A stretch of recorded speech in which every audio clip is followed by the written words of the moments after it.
Assalamualaikum warahmatullahi wabarakatuh. Waalaikumsalam warahmatullahi wabarakatuh.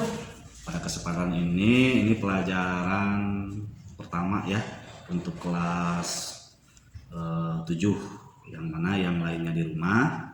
Kita di sini ini merupakan tim ahli. Saya tunjuk dengan acak sesuai dengan hasil daripada laporan dari SD-nya masing-masing ya. Karena yang kelas 7 kan belum kelihatan ya, mana yang suka pelajaran ini. Kita lanjut ke pelajaran matematika hari ini tentang bilangan ya.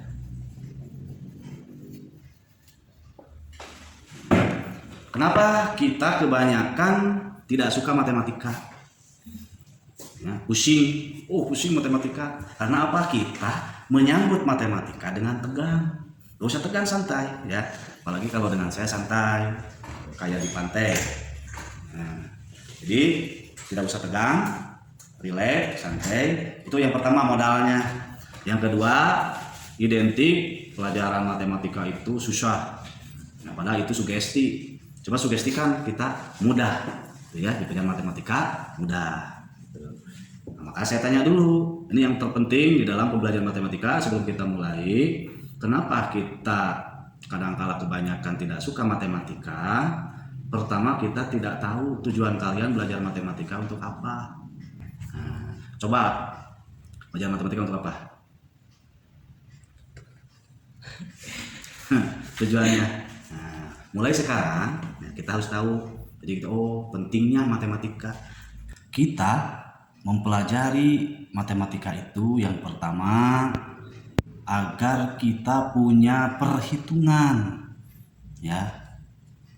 Jadi hidup kita penuh dengan perhitungan. Ingat, bukan hitungan tapi perhitungan. Semakin sering kita belajar matematika, semakin tekun mempelajari matematika, maka akan semakin lama dalam jiwa kita, dalam diri kita, semakin lama semakin melekat. Kemana-mana, mau apa aja, kita penuh dengan perhitungan. Itulah. Jadi intinya, kita sebagai siswa MTS harus ada perbedaan. Mulai pahami matematika ini, asalnya kita ceroboh, tergesa-gesa, karena sering tekunnya kita dalam mempelajari matematika, kita jadi orang yang penuh dengan perhitungan. Ya. Mana yang harus dilakukan, mana yang tidak harus dilakukan, dihitung dulu supaya tidak tergesa-gesa. Kalau misalnya kalian ingin HP cepat, kalian tidak menghitung orang tua punya duit atau tidak. Tapi dengan belajar bilangan, masukkan itu ke dalam diri kita. Kita kan belajar bilangan, kita menghitung dulu. Kita ingin HP, berarti kita harus tahu dulu orang tua mampu nggak nih dihitung. Itu namanya kita belajar, inti dari kita belajar bilangannya. Kemudian yang kedua, belajar matematika itu agar kita bisa melatih diri kita untuk memecahkan persoalan hidup ya. Mulai belajar sering mengerjakan hal-hal yang rumit di dalam matematika, maka sama saja kita belajar menyelesaikan hal-hal yang rumit di dalam kehidupan kita nantinya. Itu intinya, resapi, masukkan matematika itu ke dalam diri kita. Bukan hanya supaya nilai ulangannya tinggi itu. Nah, jadi mulailah kita mengenal matematika buat ini. Yang kita bahas adalah hari ini adalah tentang bilangan bulat dan pecahan. Ya. Bilangan bulat dan pecahan. Nih. Apa yang dimaksud bilangan bulat? Coba Gus, bilangan bulat. Bilangan yang dibulatkan. Pengetahuan kalian dulu, ini bilangan yang dibulatkan. Nah, ini spidol. Ada berapa? Ada 1. Isinya tidak bulat, tetapi bentuk spidolnya bulat. Bukan bulat ininya, bulat satunya. Ini namanya 1 halaman ya, 1 lembar. Bulat kan? 1 lembar. Kalau kita sobek, apakah kertas ini masih bulat? Belum. Ya, udah masih bulat atau sudah beda? Sudah beda, namanya Pecahan. pecah kan? Nah, jadi bilangan bulat yaitu bilangan yang utuh, tidak terpecah-pecah. Ini utuh ya. Nih. Kalau ini sudah terpecah, ini bukan bilangan bulat lagi, tapi pecahan. Pecahan. Kalau ini dibagi dua dengan sama rata, ini setengah, ini setengah. Mati ya sampai di sini ya. Nah, jadi bilangan bulat itu bilangan yang utuh. Ini utuh, mungkin kalau dalamnya sudah pecahan ya isinya. Kalau ininya bentuknya masih utuh satu. Ngerti ya? Itu pengertian bilangan bulat. Nah, dalam bilangan bulat ada yang namanya bilangan asli. Bilangan asli dimulai dari angka 1, 2, 3, 4 dan seterusnya. Jadi bilangan asli dimulai dari angka 1. Kemudian ada lagi bilangan cacah. Yang mana bilangan cacah bilangannya dimulai dari 0, 1, 2, 3 dan seterusnya. Kemudian di dalam bilangan bulat ya, di dalam bilangan bulat ada bilangan positif, ada 0 atau bilangan cacah, ada negatif. Positif berada di sebelah kanan 0, 1, 2, 3, 4 dan seterusnya. Sedangkan negatif di sebelah kiri 0 ya. Min 1, negatif 1, negatif 2, negatif 3, negatif 4 dan seterusnya. Paham ya? Nah, karena ini di pelajaran SD sudah dibahas oleh gurunya masing-masing. Jadi di sini tinggal pendalaman dan mungkin di MTS ini adalah tinggal makna daripada di balik kita mempelajari hal seperti ini. Oke. Maknanya ya, makna dari bilangan positif negatif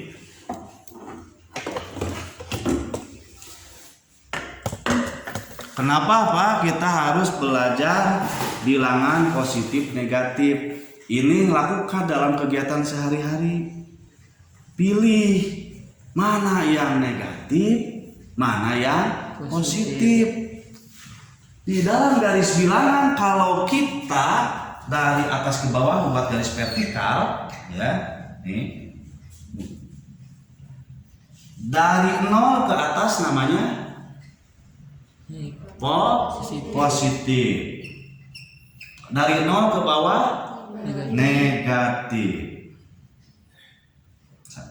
Negatif 1, negatif 2, negatif 3, negatif 4. 1, 2, 3 dan seterusnya.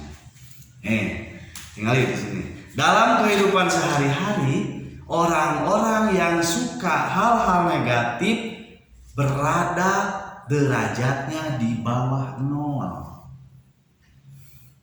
Sedangkan kalau kita suka melakukan hal-hal positif, derajatnya di atas 0.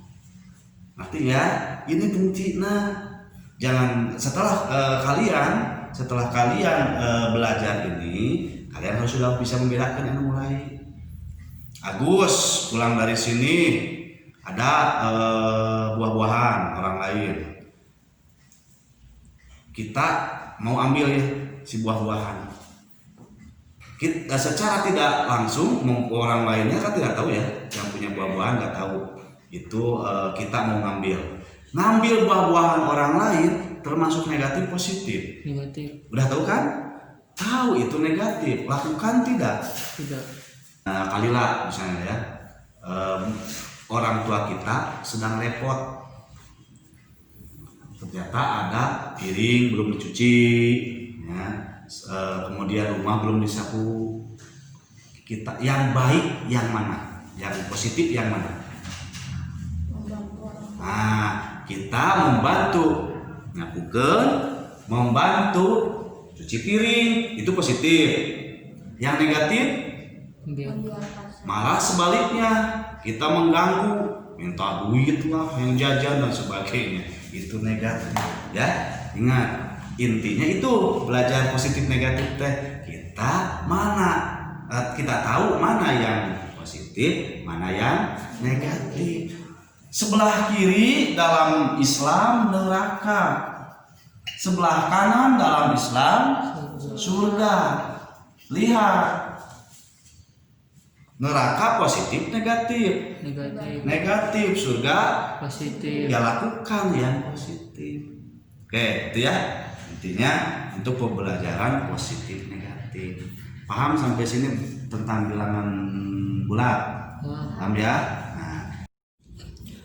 Nah, selain dari bilangan positif, bilangan 0, bilangan negatif, juga masih ada bilangan lainnya, yaitu ada yang namanya bilangan prima.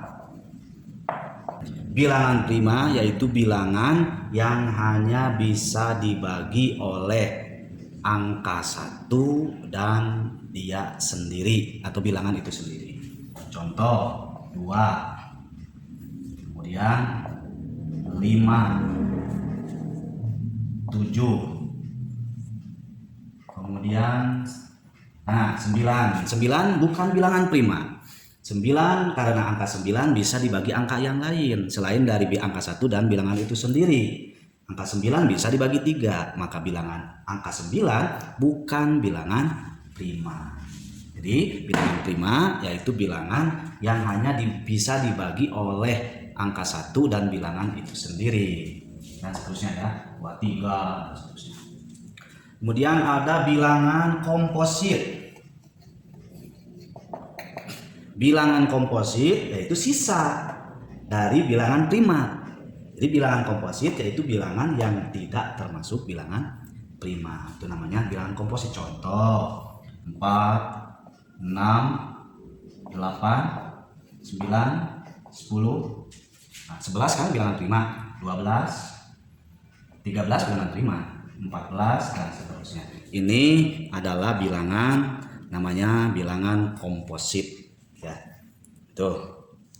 Kemudian ada juga bilangan genap dan bilangan ganjil. Ya, seperti di SD pernah diterangkan, bilangan genap bilangan yang bisa dibagi 2, sedangkan bilangan ganjil bilangan yang tidak bisa dibagi 2. Contoh bilangan genap 2, 4, 6, 8 dan seterusnya. Kemudian bilangan ganjil 3, 5, 7 dan seterusnya. Mudah-mudahan atas penerangan penjelasan yang singkat ini kalian bisa mengerti ya. Kita bedakan antara bilangan bulat dan pecahan. Ya, kaliwat. Ini bilangan bulat atau bilangan pecahan? Bulat. Bilangan bulat. Alasannya? Karena angkanya utuh. 1/3 bilangan bulat apa pecahan? Nah, Agus, bilangan bulat atau pecahan? Pecahan. Alasannya?